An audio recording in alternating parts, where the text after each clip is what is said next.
Hey everybody, welcome back to Born Bearded. I'm Dave. Today we're going to be talking about what to do when your butter comes in melted. It is the season of melted butter. Anytime that it's 90 to 100 degrees and it's shipping, it's not in a controlled environment.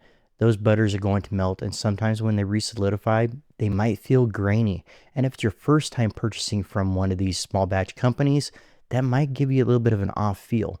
But it's not the company, because once it leaves there, it's out of their hands. But there is a way to get it right back to the way it is originally, and we're going to go through that here right now.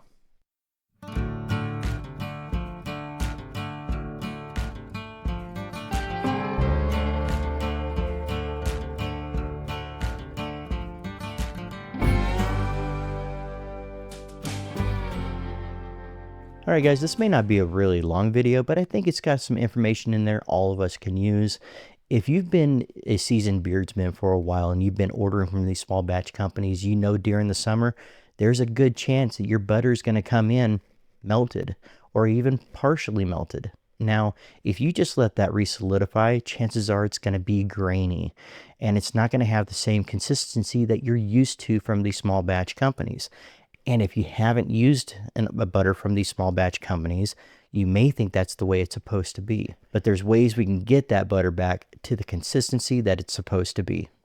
Now, one of the first things that you want to do when you get your butter in and you find that it's melted is you want to look at the labels, you want to look at the cap, and you want to look at the seal inside to make sure there is no metal. If there is, there's another step that we can do, but let's talk about the labels that are not metal and what we can do with these butters to get them back to their original consistency. So you've got it, you've checked it, there's no metal on the labels, there's no metal on the seal, you're good to go. So let's take that butter, take the lid off, set it in the microwave for 15-second increments. It should only take 3 or 4 times to even melt a 4-ounce butter. It doesn't take much. I would say after the second 15-second interval, make sure that you get a toothpick or you get a barbecue skewer, something that you can kind of dig in there and kind of mix it around. Chances are the top has not melted yet, but the bottom is liquid. So do this very carefully. And then you're going to place it back into the microwave for another 15 seconds. If it's completely melted, you're good to go. If it still seems like there's some solid white particles in there, do it for another 15 seconds and be very careful. Once that's done, your butter should be completely melted and look something like this picture right here. And if it does, you're good to go. Let's get that lid on there. Let's make sure it's sealed really tight. Now, one thing I do want to stress, you really want to mix this up. Either use your toothpick and really stir it up. And if you got the lid back on there, make sure the lid is tight and is sealed. Give it a good little shake before setting it in the freezer.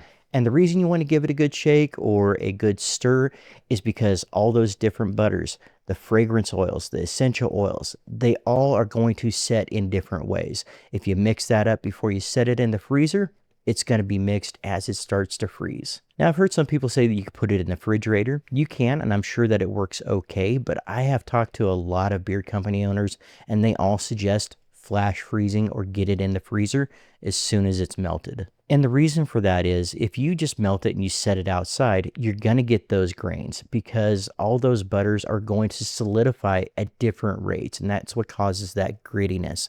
If you get it in the freezer, it's all going to solidify quicker and it's not going to have time to really get gritty. Now, this one's the butter that I had that came in partially melted, wasn't completely melted. So I finished melting it in the microwave. And this one is the photo that I had just recently shown you. Now you open this up after freezing and you pull it out. That butter is perfect. There is no grit. There's no grind to it.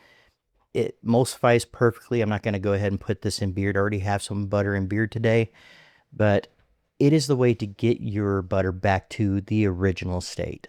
Okay, Dave, well, my butter has a metal lid, has a metal seal, or it may have like a foil label on it. What do I do then? Well, guys, I've seen people use toaster ovens as well. Something that's not going to get overly hot in small intervals, 10, 15-second intervals until it's melted. It's really not going to take that long.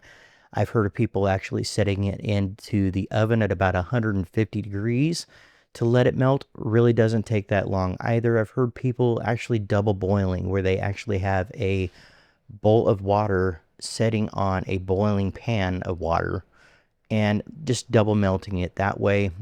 There's options to take care of it that way. The important thing is to make sure it is completely melted. Make sure you give it a good stir and get it in the freezer with the lid on. And here's another one that I hear often as well. Dave, I followed those instructions. I set it in the freezer, but I forgot about it. It's been in there for 6 to 8 hours and I'm worried that I ruined my butter. Just take it out of the freezer, set it out into room temperature, and let it thaw out naturally. It's not going to be ruined. Once it thaws out, it's going to be that same consistency that you expect from these small batch companies. In fact, that's exactly what I did with this one. I completely forgot about it. It completely froze solid. I just wound up putting it out on my beard shelf and just let it sit there, and once it thawed out, it's completely perfect now. And here we are at the end of the video, everybody.